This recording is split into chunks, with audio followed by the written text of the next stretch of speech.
Hello everyone. আজ নতুন অধ্যায়ের শুরুতে আমরা একটা পরীক্ষা দেখে নিতে চাই। যে পরীক্ষাতে একটা খেলনা গাড়ি, যেটা একটা রেল পাতের উপর ঘর মুভ করতে পারে বাঁধাহীন ভাবে, সেই খেলনা গাড়ির সঙ্গে একটা দণ্ড উপরের দিকে লম্বভাবে রাখা আছে। দণ্ডের সঙ্গে আরেকটা দণ্ড, যেটা ঘর্ষণহীন ভাবে ঘূর্ণন, ওই ওই দণ্ডের যে আগের দণ্ড তাকে অক্ষ করে ঘুরতে পারে। সেই দণ্ডের দুই প্রান্তে দুটো সিসার বল লাগানো আছে। এখন সিসার বল দুটোর ভর একই। কি করলাম? এখন এই যে খেলনা গাড়িটার উপরে এফ বল প্রয়োগ করলাম। এফ বল প্রয়োগ করার ফলে খেলনা গাড়িটার গতি সৃষ্টি হবে এবং স্থির অবস্থা থেকে গতিশীল হবে। গতিশীল হলে দেখতে পাবো যে এক্ষেত্রে সিসার বল দুটো যুক্ত যে দণ্ড, সেই দণ্ডের কোনো মুভমেন্ট হচ্ছে না বা কোনো দিকে ঘূর্ণন হচ্ছে না। আর হঠাৎ করে যদি বল প্রয়োগ করে বাধা দিয়ে ওই খেলনা গাড়িকে যদি স্থির করি বা থামিয়ে দিই, স্থিতিশীল অবস্থায় আনি, সেক্ষেত্রেও কোনো কোনো পরিবর্তন হচ্ছে না, ঘূর্ণনের কোনো পরিবর্তন হচ্ছে না, বা যেমন ছিল সেই অবস্থাতেই রয়েছে সিসার বল দুটোর সঙ্গে যুক্ত হওয়া যে দণ্ড দুটো। অপর একটা ক্ষেত্রে দেখলাম যে এই একটা প্রান্তের সিসার বলের পরিবর্তে একটা কাঠের বল যোগ করলাম ওটাতে। কাঠের বল যোগ করার ফলে কাঠের বলের ভর একই রকম দেখতে। কাঠের বল সিসার বলের মধ্যে কাঠের বলের ভর সিসার বলের ভরের চেয়ে কম। এখন ওই খেলনা গাড়ির উপর বল প্রয়োগ করার ফলে দেখতে পাচ্ছি যে সিসার বলটা পিছিয়ে যাচ্ছে, কাঠের বলটা আগিয়ে যাচ্ছে। ঘূর্ণ অর্থাৎ এক্ষেত্রে ওই ঘূর্ণাক্ষের সাপেক্ষে ওই যে দণ্ডটা, কাঠ এবং সিসার বল যুক্ত যে দণ্ড, সেটা ঘুরছে। আবার একই রকম ভাবে থামিয়ে দিলেও ও আবার পুনরায় উল্টো দিকে ঘুরবে। অর্থাৎ যখন আমরা ও গতিশীল করলাম তখন যেদিকে ঘুরছে, থামিয়ে দেওয়ার পর ঠিক তার উল্টো দিকে ঘুরবে। অর্থাৎ বলতে পারি এক্ষেত্রে ওর গতীয় অবস্থার পরিবর্তন হচ্ছে। প্রথম ক্ষেত্রে কি দেখছিলাম যে দণ্ডটা স্থির অর্থাৎ স্থিতিশীল অবস্থায় আছে। দ্বিতীয় ক্ষেত্রে দেখতে পাচ্ছি কি দণ্ডটা গতিশীল। এক্ষেত্রে তাহলে কি পেলাম যে বল প্রয়োগের ফলে বস্তুর গতীয় অবস্থার পরিবর্তন সম্পর্কে জানতে পারছি। এখন এই বল প্রয়োগের ফলে বস্তুর যে গতীয় অবস্থার পরিবর্তন, এটা যে অধ্যায়ে আলোচিত হচ্ছে সেটা হচ্ছে নিউটনের গতিসূত্র।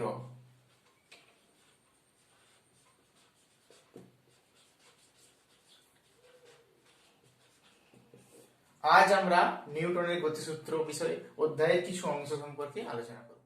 নিউটনের গতিসূত্র অধ্যায়ের প্রথম পর্বে যে বিষয়গুলো সম্পর্কে আমরা আলোচনা করব সেটা হচ্ছে প্রথম গতিসূত্র এবং সেখান থেকে বলের ধারণা, জাড্ডের ধারণা, জাড্ডের যে প্রকারভেদ, স্থিতিজাড্য, গতিজাড্য সম্পর্কে ধারণা।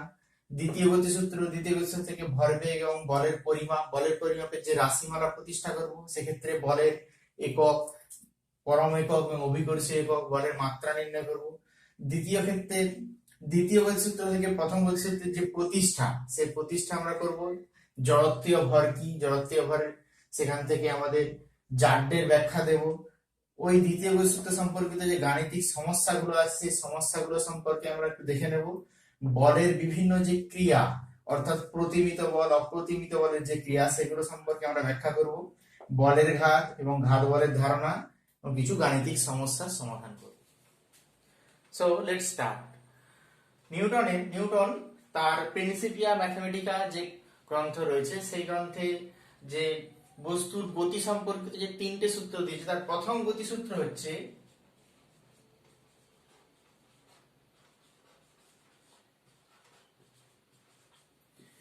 কোন বস্তু, তার উপর আমরা যদি বাইরে থেকে কোনো বল প্রয়োগ না করি, অর্থাৎ F=0, বস্তুর উপর কোনো বাহ্যিক কোনো বল প্রযুক্ত না হলে স্থির বস্তু চিরকাল স্থির এবং সচল বস্তু সমবেগে যে সরলরেখায় গতিশীল ছিল সেই সরলরেখাতেই গতিশীল থাকবে। অর্থাৎ বস্তুর উপর বল প্রযুক্ত না হলে কোনো বস্তু স্থির থাকলে সে স্থির থাকবে। অর্থাৎ যদি বেগ আমাদের v ধরে নিই, তাহলে প্রথম ক্ষেত্রে বল প্রযুক্ত না হলে যদি স্থির থাকতো তাহলে v=0, তাহলে এক নম্বরে v=0 অর্থাৎ স্থির। আর দু নম্বরে হচ্ছে v=0, সেক্ষেত্রে সমবেগে গতিশীল।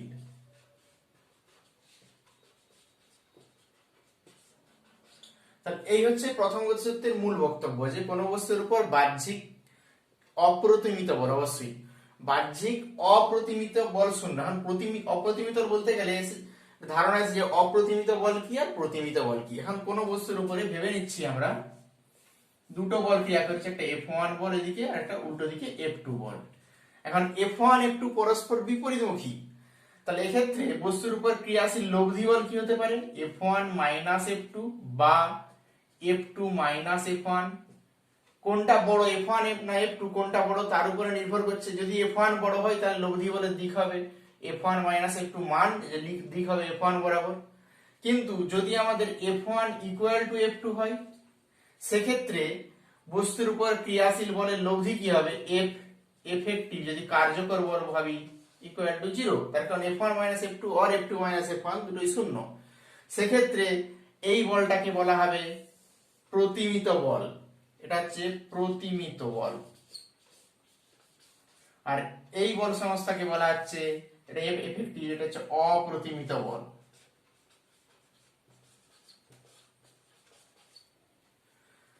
এখন প্রথম গতিসূত্রে অবশ্যই এক্ষেত্রে অপ্রতিমিত বলটা শূন্য, অর্থাৎ বাহ্যিক বল মানে অপ্রতিমিত বল বা প্রতিমিত বল বলতে পারি। সেক্ষেত্রে তাহলে এক্ষেত্রে বল শূন্য হবে কখন? প্রতিমিত বল সংস্থা, বা বলতে পারি অপ্রতিমিত বল যেখানে শূন্য।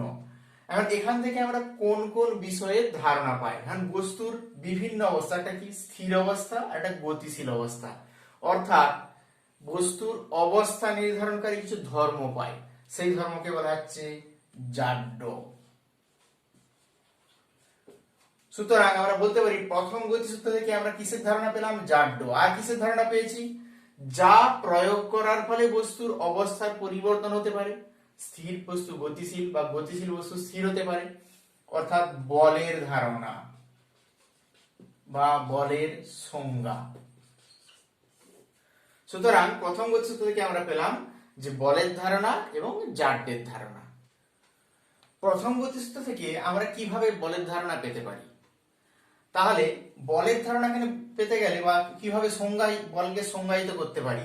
এখন কি পেলাম? যে বস্তুর উপরে বাহ্যিক বল প্রয়োগ না হলে বস্তু স্থির অথবা সমবেগে গতিশীল হয়। এখন বস্তুর যদি বাহ্যিক বলের সংজ্ঞা দিতে হয়, তাহলে এখানে বলের সংজ্ঞাটা কিভাবে দিতে পারি? যে প্রভাব, যার প্রভাবে বস্তুর গতি অবস্থার পরিবর্তন হয়। প্রভাবে গতি অবস্থা কি হতে পারে? স্থির ছিল, বল প্রয়োগ করা হলো, অর্থাৎ স্থির ছিল মানে v ইকুয়াল টু 0, বেগ শূন্য ছিল, বল প্রয়োগ করা হলো যার ফলে তার বেগ বৃদ্ধি পেল, v থেকে v নট ইকুয়াল টু 0 হলো, অর্থাৎ এটা স্থির, এটা হচ্ছে গতিশীল। সুতরাং বলের সংজ্ঞাতে আমরা বলতে পারি যে যার প্রভাবে বা যে রাশির প্রভাবে কোন বস্তুর স্থির থেকে গতিশীল, অথবা গতিশীল হলে তাকে যদি আমরা থামাতে চাই, গতিশীল থেকে স্থিরাবস্থার পরিবর্তিত হয়, বা বস্তু স্থির অবস্থা বলতে কি বোঝায়? স্থিতিজাড্য। আর গতিশীল অবস্থা অর্থাৎ গতিজাড্য, অর্থাৎ বলতে পারি আমরা জাড্যের পরিবর্তন হয়, সেটাকে বলা হচ্ছে বল। এখন তাহলে এই স্থিতিজাড্য বা গতিজাড্য, জাড্যই বা কি? জাড্য হচ্ছে কোন বস্তুর গতীয় অবস্থা। সেই জাড্য দুটো প্রকারের, একটা হচ্ছে স্থিতিজাড্য আর একটা হচ্ছে গতিজাড্য। স্থিতিজাড্য আর গতিজাড্য। স্থিতিজাড্য কি? স্থিতিজাড্য হচ্ছে যে বস্তুর স্থির থাকার যে প্রবণতা, কোন বস্তু স্থির থাকার যে প্রবণতা, সেটা হচ্ছে স্থিতিজাড্য। আর গতিজাড্য হচ্ছে গতিশীল হওয়ার বা গতিশীল থাকার যে প্রবণতা, সেটা হচ্ছে গতিজাড্য। এখন স্থিতিজাড্যের উদাহরণ কি পেতে পারি? ভেবে নিতে পারি কোন বস্তু টেবিলের উপর রাখা আছে, টেবিলের উপর রাখা বই, এক্ষেত্রে টেবিলের সাপেক্ষে বইয়ের কোনো গতি নেই, অর্থাৎ টেবিলের সাপেক্ষে বইটি স্থির রয়েছে, অর্থাৎ স্থিতিজাড্যে রয়েছে। তা টেবিলের সাপেক্ষে বই হচ্ছে, সেখানে স্থিতিজাড্যে রয়েছে। আবার তার এক্ষেত্রে আমরা কি পেলাম? যে কোন বস্তু স্থিতি বা গতি নির্ধারণ করতে হচ্ছে যখন, তখন কোন একটা নির্দেশ তন্ত্র বা নির্দেশ ফ্রেমের সাপেক্ষে আমরা নির্ধারণ করছি। এক্ষেত্রে টেবিল হচ্ছে ওই নির্দেশ তন্ত্র যার সাপেক্ষে বস্তু বা বইটি এখানে স্থির রয়েছে। একই রকম ভাবে গতিশীল যদি গতিজাড্য বলি, রাস্তায় দাঁড়ানো ব্যক্তির সাপেক্ষে কোনো গাড়ি পূর্ব দিকে 10 কিলোমিটার/আওয়ার বেগে চলেছে, সেক্ষেত্রে ওই ব্যক্তির সাপেক্ষে গাড়ির গতি এক্ষেত্রে হচ্ছে আমাদের গতিজাড্য, অর্থাৎ ব্যক্তি এখানে স্থির বা ব্যক্তিকে নির্দেশ তন্ত্র ধরে নিলে ব্যক্তির সাপেক্ষে গাড়িটি গতিশীল পূর্ব দিকে 10 কিলোমিটার/আওয়ার বেগ, অর্থাৎ গাড়ির গতি হচ্ছে এক্ষেত্রে গতিজাড্যকে নির্দেশ করছে। এরকম স্থিতিজাড্য এবং গতিজাড্যের অনেক উদাহরণ এবং অনেক পরীক্ষা আমরা নবম শ্রেণীতে পেয়েছি। নিউটনের দ্বিতীয় গতিসূত্র, তার বিবৃতিটা কি? নিউটনের দ্বিতীয় গতিসূত্র বলছে যে কোনো বস্তুর উপর বল প্রযুক্ত হলে বস্তুর ভরবেগের পরিবর্তন হয়। বস্তুর উপর যদি বস্তুর ভর ধরে নিচ্ছি আমরা এম, কি হয়েছিল, বল প্রয়োগের আগে তার বেগ কত ছিল ইউ, বল প্রয়োগের পর তার বেগ কত হলো ধরে নিচ্ছি ভি। এখন এটা বল প্রয়োগ করা হয়েছে এফ, কি বলতে চাইছি আমরা, যে কোন বস্তুর উপর বাহ্যিক অপ্রতিমিত বল প্রয়োগ করলে এখানে এফ নিশ্চয়ই জিরো নয়, জিরো হলে কি হবে, বেগের পরিবর্তন হবে না। অর্থাৎ কোন বস্তুর উপর বাহ্যিক অপ্রতিমিত বল ক্রিয়া করলে ওই বস্তুর ভরবেগের পরিবর্তন ঘটে। এবং ভরবেগের পরিবর্তনটা কোন দিকে ঘটে, বল যেদিকে প্রযুক্ত হয় ভরবেগের পরিবর্তন সেই দিকেই ঘটে। তাহলে এখন ভরবেগ কি বলে, তাহলে দ্বিতীয় বিষয় থেকে আমরা কি ধারণা পাচ্ছি, যে ভরবেগের ধারণা। তাহলে ভরবেগ কি, ভরবেগ বলতে পারি যে কোন বস্তুতে ভর এবং বেগের সমন্বয়ে যে গতীয় অবস্থা সৃষ্টি হয় তাকে বলা হচ্ছে ভরবেগ। তাহলে ভরবেগকে যদি আমরা পি দিয়ে প্রকাশ করি, মোমেন্টাম, পি ইকুয়াল টু বলতে পারি তাহলে ভর ইন্টু বেগের গুণফল এম ইন্টু ভি। এখন প্রাথমিক ভরবেগ কত ছিল বস্তুটার ক্ষেত্রে, প্রাথমিক ভরবেগ তাহলে বলতে পারি এই ক্ষেত্রে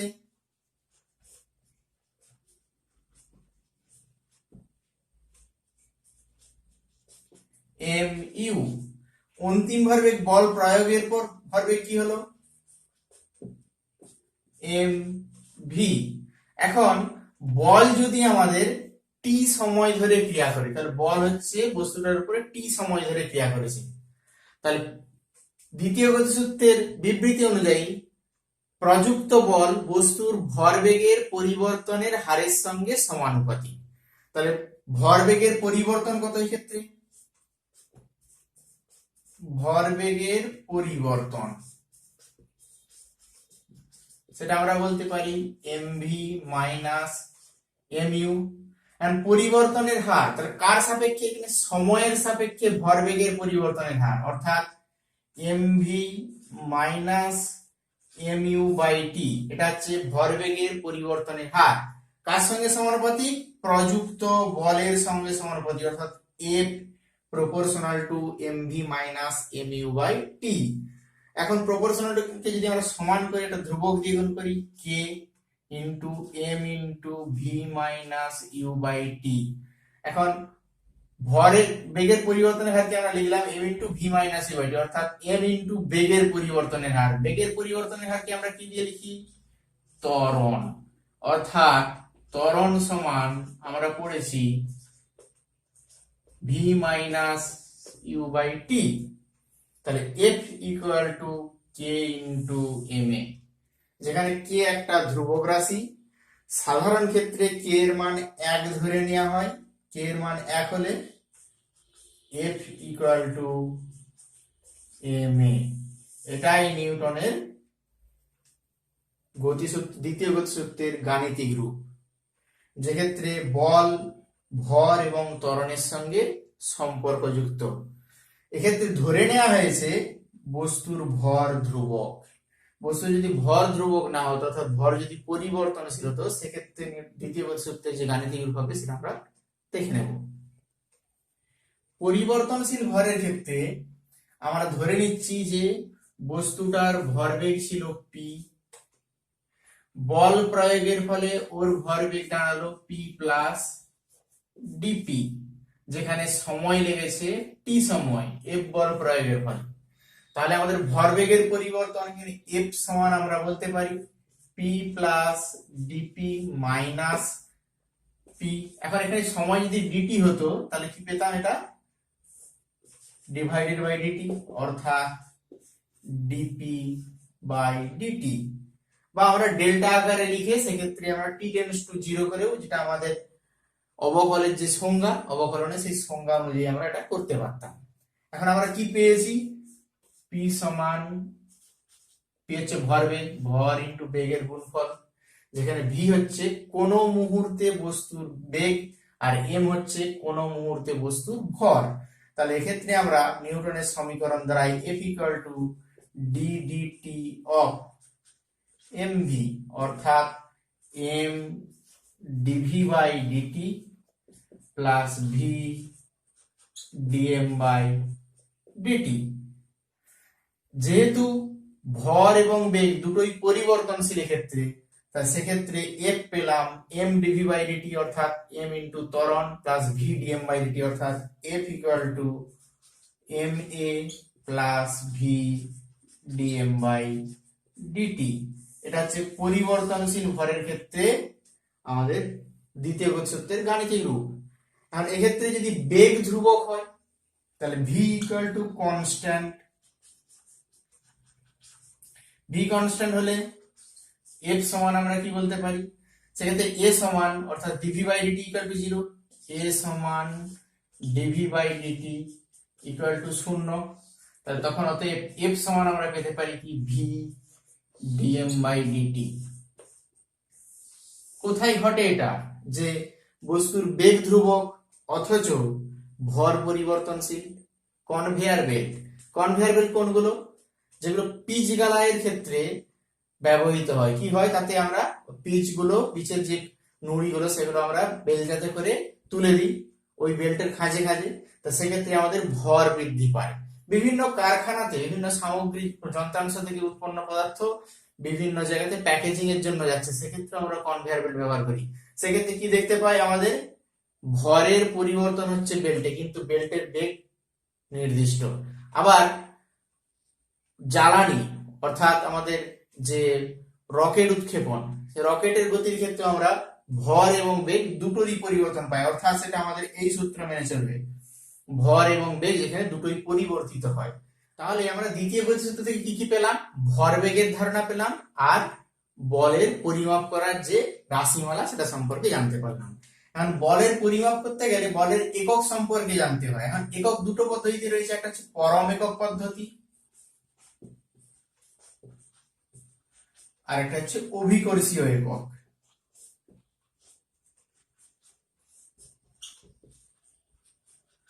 পরম একক পদ্ধতিতে এসআই তে আমরা পেয়েছি নিউটন আর সিজিএস এ পেয়েছি ডাইন। এখন এই নিউটন এবং ডাইনের সংজ্ঞা দিতে পারি, তাহলে 1 নিউটন সমান কত?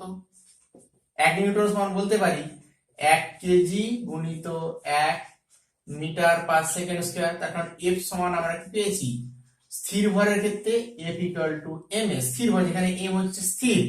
অর্থাৎ বলতে পারি সংজ্ঞা অনুযায়ী যে 1 কেজি ভরের কোন বস্তুতে 1 মিটার পার সেকেন্ড স্কয়ার ত্বরণ সৃষ্টি করতে 1 নিউটন বলের প্রয়োজন। একই রকম ভাবে তাহলে ডাইনের সংজ্ঞা বলতে পারি 1 গ্রাম ভরের কোন বস্তুতে 1 সেন্টিমিটার পার সেকেন্ড স্কয়ার ত্বরণ সৃষ্টি করতে 1 ডাইন বলের প্রয়োজন। কারণ এক্ষেত্রে 1 নিউটনের সঙ্গে 1 ডাইনের সম্পর্ক কি পেতে পারি, 1 কেজি সমান এক্ষেত্রে 10 টু দি পাওয়ার 3 গ্রাম আর 1 মিটার পার সেকেন্ড স্কয়ার মানে 10 to the power 2 centimetre per second square, অর্থাৎ 10 to the power 5 gram centimetre per second square বা ডাইন। সুতরাং 1 নিউটন সমান 10 টু দি পাওয়ার 5 ডাইন। আবার অভিকর্ষী একক কি?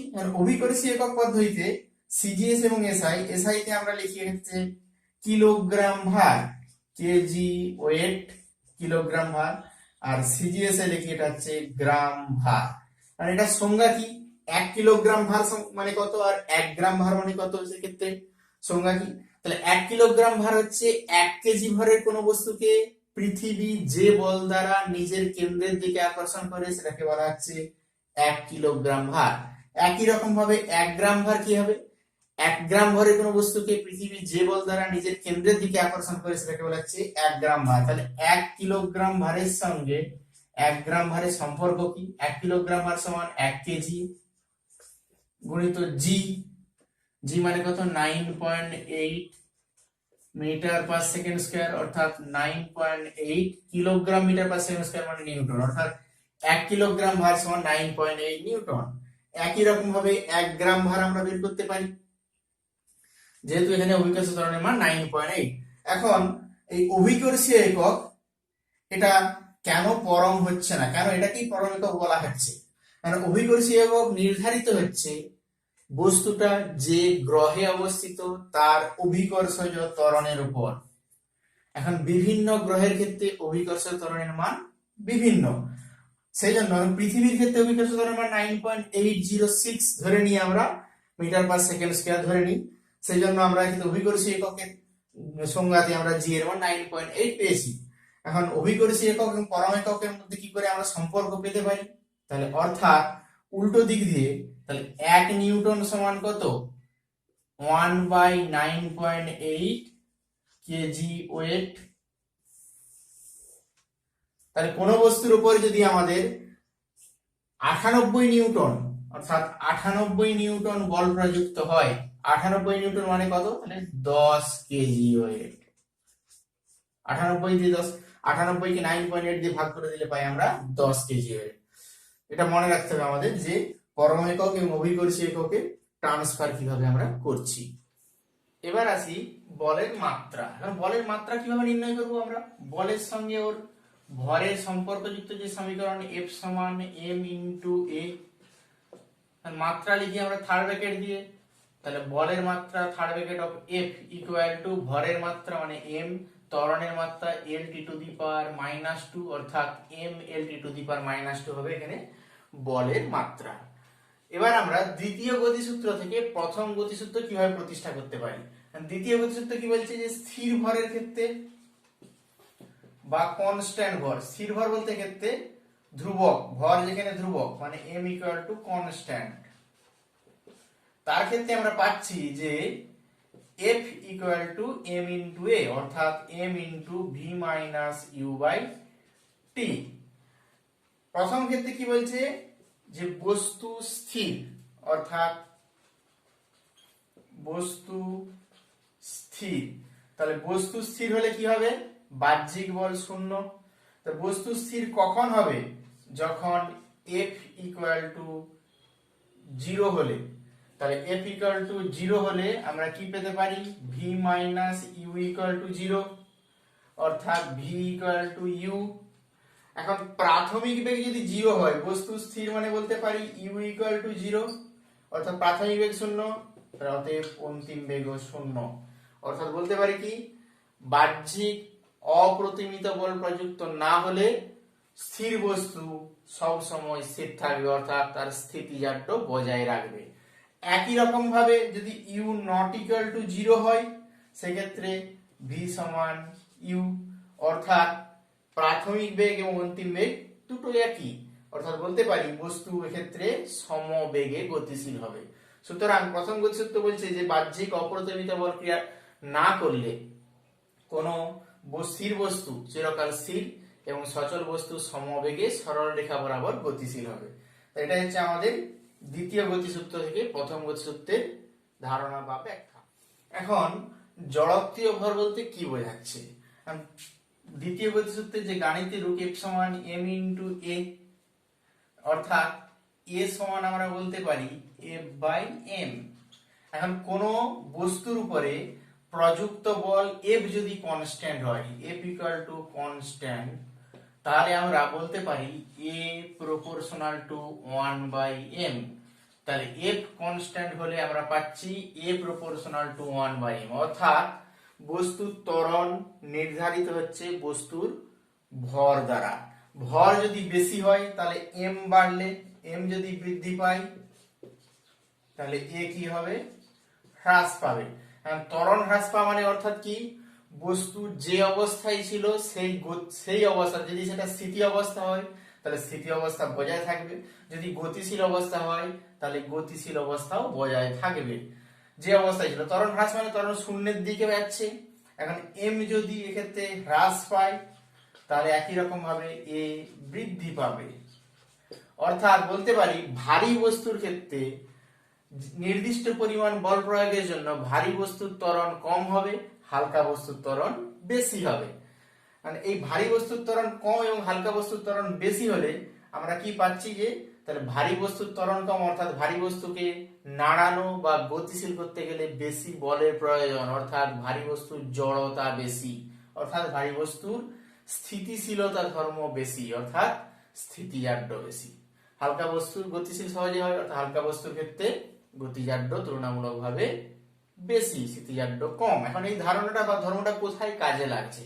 আমরা দেখে নিই যে পৃথিবীর দিকে আপেল ছুটে আসছে, কিন্তু আপেলের দিকে পৃথিবী কেন ছুটে যাচ্ছে না? এখন পৃথিবী এবং আপেল দুটোই মাধ্যাকর্ষণ শক্তির সাহায্যে একে অপরের দিকে আকর্ষিত হচ্ছে। এখন এই মাধ্যাকর্ষণ শক্তির জন্য যে মহাকর্ষ বল, সেটা আমরা পড়েছি F=Gmm/r², যেখানে পৃথিবী এবং আপেল দুটোর ভর বড় এম এবং ছোট এম, ওদের কেন্দ্রের মধ্যে দূরত্ব হচ্ছে আর। সেক্ষেত্রে তাহলে বস্তুর এম ভরে, ছোট এম ভরে বস্তুর উপরে যা বল প্রযুক্ত হচ্ছে, বড় এম ভরের পৃথিবীর উপরও আপেল একই পরিমাণ বল প্রয়োগ করছে।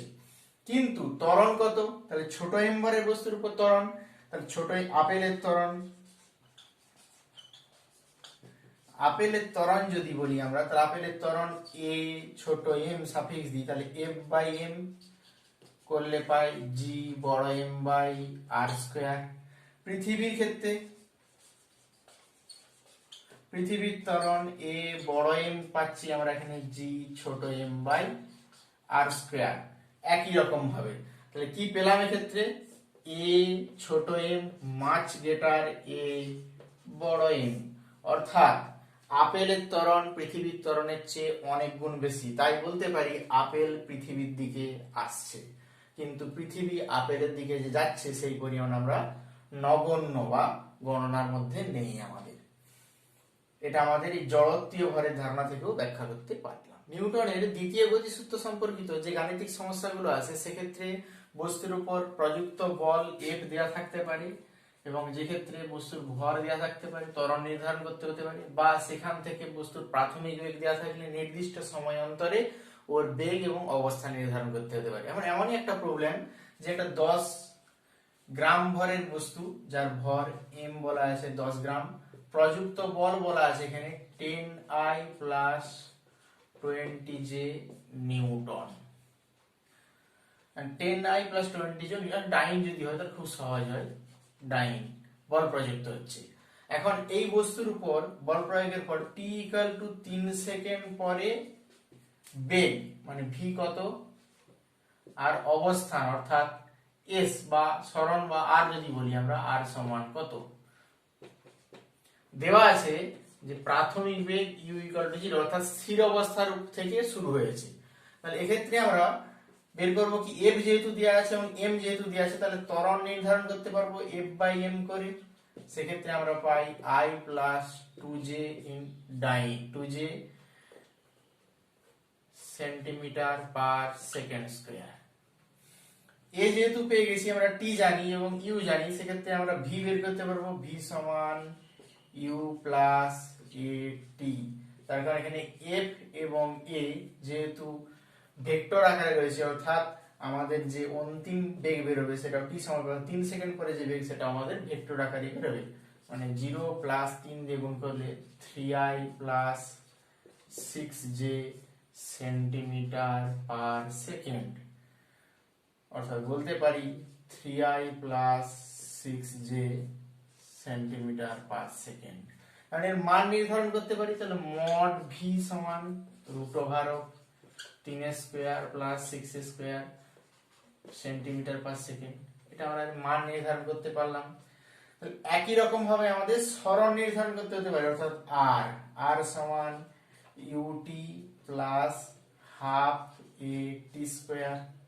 এখন ইউ যেহেতু 0, প্রাথমিক বেগ 0, তাহলে অর্থাৎ হাফ এ টি স্কয়ার পুট করলে হয় হাফ এ এর মানে ক্ষেত্রে হচ্ছে আমাদের I plus 2J T square, অর্থাৎ 3 স্কয়ার অর্থাৎ 9, তাহলে 9/2 ইনটু আমরা পেতে পারি 9/2 into I plus 2J centimetre, যেহেতু সরণ পেলাম এটা 9/2 ইনটু I প্লাস 2J। একই রকম ভাবে আমরা সরণের মান নির্ধারণ করতে পারি।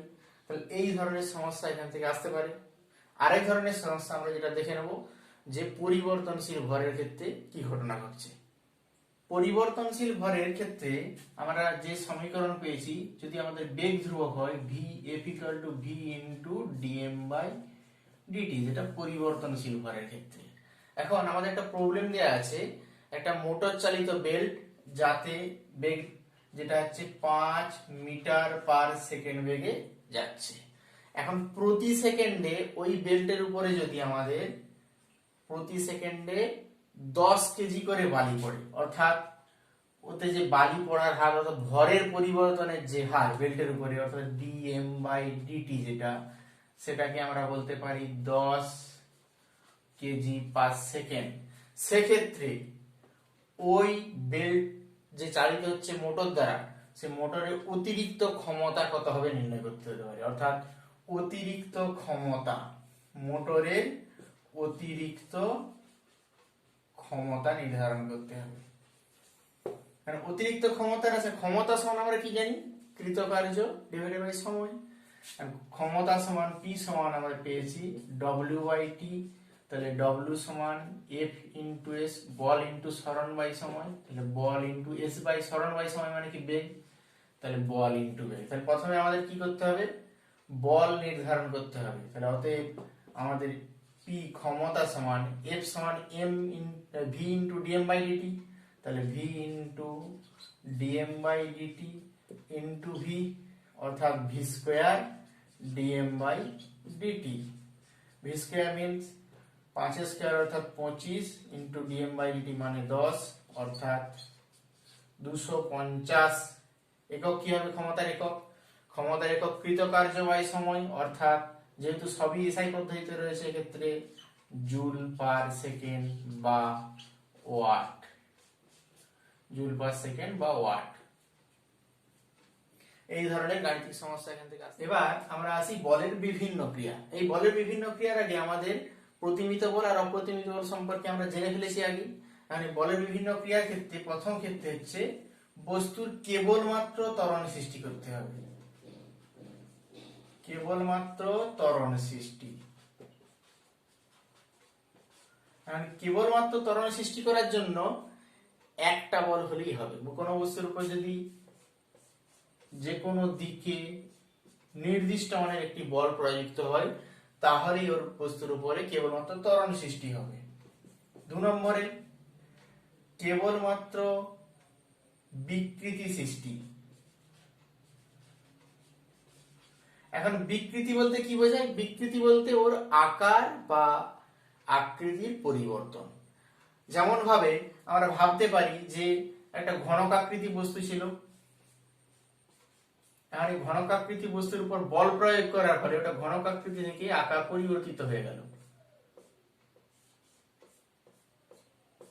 অর্থাৎ এক্ষেত্রে ওর বিকৃতি ঘটেছে। বা কোনো নির্দিষ্ট আয়তনে বস্তু ছিল, চেপটে তার আয়তনটা পরিবর্তন ঘটানো হলো, সেক্ষেত্রেও তার বিকৃতি ঘটানো হতে পারে। এখন বিকৃতি ঘটানোর জন্য কি হবে, বিকৃতি ঘটানোর জন্য প্রয়োজন দুটো সমান মানের বল পরস্পর বিপরীত মুখে যদি ক্রিয়া করে, অর্থাৎ এক্ষেত্রে F1 = F2, অর্থাৎ বলতে পারি যে এক্ষেত্রে বস্তুর উপর প্রতিমিত বল কাজ করতে হবে। তাহলে বলের বিভিন্ন ক্রিয়ার ক্ষেত্রে বিকৃতি ঘটানোর জন্য প্রতিমিত বলের প্রয়োজন। এবার আমরা আসি ত্বরণ এবং বিকৃতি দুটোই সৃষ্টি করতে হবে, ত্বরণ এবং বিকৃতি দুটোই সৃষ্টি করতে হবে। তাহলে ত্বরণ এবং বিকৃতি দুটোই সৃষ্টি করতে গেলে সেক্ষেত্রে F1 ≠ F2 হতে হবে, অর্থাৎ অপ্রতিমিত বল সংস্থা এটা।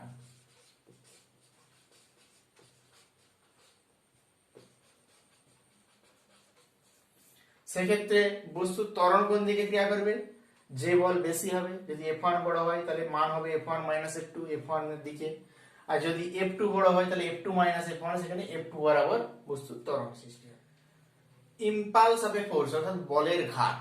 বলের ঘাত বলতে কি বোঝায়, এখন কোন একটা বস্তু যার উপরে বৃহৎ মানের একটা বল, অর্থাৎ F এর মান অনেক বেশি, এটা বেশি F এর মানটা, বৃহৎ মানের বল বস্তুর উপরে ক্ষুদ্র সময় ধরে যদি ক্রিয়া করে তাহলে বস্তুর ভরবেগের পরিবর্তন ঘটে। সেক্ষেত্রে বস্তুর উপর প্রযুক্ত বল এবং ক্রিয়াকালের যে গুণফল সেটাকে বলা হচ্ছে বলের ঘাত। অর্থাৎ বস্তুর উপরে বৃহৎ মানের বল ক্ষুদ্র সময় ধরে ক্রিয়া করলে ওই প্রযুক্ত বল এবং সময়ের যে গুণফল সেই গুণফলকে বলা হচ্ছে বলের ঘাত। কোথায় উদাহরণ হিসেবে পেতে পারি, কোথায় হাতুড়ি দিয়ে কোনো পেরেকের উপরে আঘাত করা হচ্ছে। হাতুড়ি দিয়ে পেরেকের উপরে আঘাত করলে হাতুড়ি এবং পেরেকের যে সংস্পর্শকাল সেটা সেই সময়কালটা খুব ক্ষুদ্র, কিন্তু হাতুড়ি পেরেকের উপর খুব বৃহৎ মানের একটা বল প্রয়োগ করছে, যার প্রভাবে পেরেকটা গতিশীল হয়ে কাঠের তক্তার মধ্যে প্রবেশ করছে। তাহলে এক্ষেত্রে পেরেকের উপরে বলের ঘাত প্রযুক্ত হয়েছে এবং যে পরিমাণ ওই বৃহৎ মানের যে বল, সে বৃহৎ মানের বল বা ওই হাতুড়ি দ্বারা প্রযুক্ত যে বৃহৎ মানের বল সেটাকে বলা হচ্ছে ঘাত বল। আমরা ঘাত বলের সংজ্ঞাতে আমরা পেয়েছি, বা বলের ঘাতের যে সংজ্ঞাতে, ঘাত বল এক প্রকার বল, আর বলের ঘাত হচ্ছে আমরা কি পাবো সেটা দেখে নেবো। বলের ঘাতকে আমরা জে দিয়ে যদি সূচিত করি, ইম্পালস অফ এ ফোর্স, তাহলে জে ইকুয়াল টু আমরা পাই এফ গুণিত টি, প্রযুক্ত বল ইনটু সময়কাল। প্রযুক্ত বল স্থির ভারে বস্তুর ক্ষেত্রে এম এফ সমান কি পেয়েছি আমরা, m into v minus u by t divide into t, অর্থাৎ m v minus m u, অর্থাৎ m v minus m u কি, এটা হচ্ছে আমাদের অন্তিম ভরবেগ p final minus p initial, প্রাথমিক ভরবেগ। অর্থাৎ বলতে পারি যে বলের ঘাত ইকুয়াল টু ভরবেগের পরিবর্তন, বলের ঘাত ভরবেগের পরিবর্তনের সঙ্গে সমান। সুতরাং বলতে পারি যে বলের বস্তুর উপরে ঘাত বল যদি প্রয়োগ করা হয়, যেহেতু ভর ধ্রুবক, আমরা কি পেলাম, বেগের পরিবর্তন পেলাম বা ভরবেগের পরিবর্তন পেলাম। এবার আমরা আসি যে ঘাত বল বলতে কি বোঝাচ্ছে। তাহলে ঘাত বল হচ্ছে ওই বৃহৎ মানের বল যেটা ক্ষুদ্র সময় ধরে বস্তুর উপর ক্রিয়া করার ফলে বস্তুর ভরবেগের পরিবর্তন ঘটেছে, সেটাকে বলা হচ্ছে ঘাত বল। এখন বলের ঘাত যেহেতু ভরবেগের পরিবর্তন, তাহলে বলের ঘাতের একক কি হবে, ভরবেগের এককের সঙ্গে সমান, মাত্রাও ভরবেগের এককের সঙ্গে সমান। এখন যদি আমাদের প্রযুক্ত বলটা পরিবর্তনশীল হয় তখন কি ঘটবে, এটা আমরা লেখচিত্রের সাহায্যে দেখে নিতে চাই।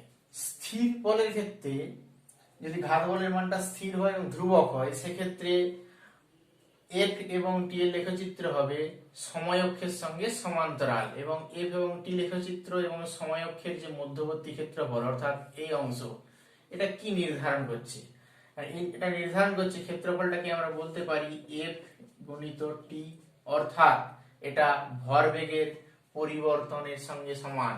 অর্থাৎ বলতে পারি এই ক্ষেত্রফলটা নির্ধারণ করছে বলের ঘাতকে। তাহলে একই রকম ভাবে পরিবর্তনশীল বলের ক্ষেত্রে আমরা কি পেতে পারি, পরিবর্তনশীল বলের ক্ষেত্রে আমরা যদি এটা এফ ভার্সেস টি যুক্ত লেখচিত্র হয়, সেক্ষেত্রে আমরা কোনো একটা নির্দিষ্ট মুহূর্ত নিলাম, অর্থাৎ এটা টি, এটা ক্ষুদ্র অংশ, এটা হচ্ছে ডিটি, টি প্লাস ডিটি, অর্থাৎ এই ইন্টারভ্যালটা হচ্ছে ডিটি, যেখানে এই ক্ষুদ্র অংশের যেহেতু ডিস্টেন্স খুব কম, সময়ের পার্থক্যটা খুব কম, তাহলে আমরা এফটাকে সমান ধরে নিতে পারি এই অংশে প্রায়, যেহেতু এই দুটো বিন্দু পি এবং কিউ যদি খুব কাছাকাছি বিন্দু হয়, পি এবং কিউ কাছাকাছি বিন্দু, পি কিউ খুব পি এর কাছাকাছি, সেক্ষেত্রে আমরা বলের ঘাতের সংজ্ঞা অনুযায়ী পাই এই অংশের ক্ষেত্রফল, অর্থাৎ টি এবং টি প্লাস ডিটি ইন্টারভ্যালে, টি ও টি প্লাস ডিটি সময় অবকাশে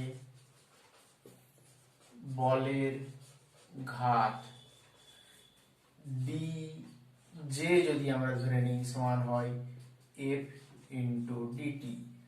তাহলে এর মোট ইন্টারভ্যালে যদি টি1 টু টি2 তে ভাবি, তাহলে টি1 এটা টি1 এটা টি2, তাহলে টি1 এবং টি2 ইন্টারভ্যালের মধ্যে তাহলে j equal to integration t one to t two f DT.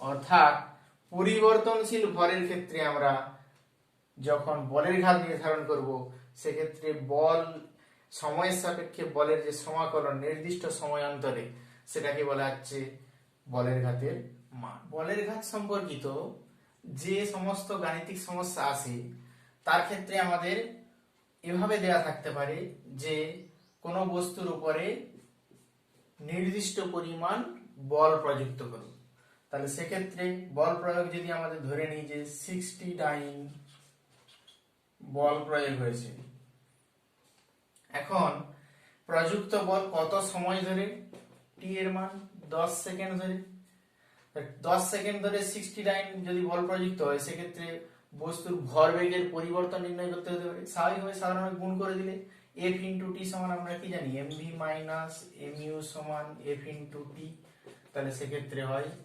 600 gram centimetre per second, gram centimetre per second, যেটা ভরবেগের একক। এই ধরনের অর্থাৎ এফ টি দেওয়া আছে, সেক্ষেত্রে আমাদের এম ভি মাইনাস এম নির্ধারণ করতে পারে। যদি আবার আমাদের এম এবং ইউ দেওয়া থাকে তাহলে অর্থাৎ ভি নির্ধারণ করতে হতে পারে বা অন্তিম ভরবেগ নির্ধারণ করতে হতে পারে। এছাড়া আমাদের গাণিতিক সমস্যার জন্য কোনো লেখচিত্র দেওয়া আছে, যে ধরে বলা আছে যে বস্তুর উপর প্রযুক্ত বল এক্ষেত্রে হঠাৎ করে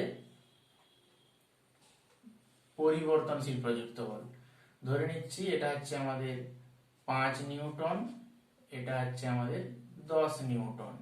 তাহলে এই বরাবর এফ এই বরাবর টি যদি সম্পর্ক যুক্ত হয়, সেক্ষেত্রে বস্তুর ভরবেগের পরিবর্তন কত।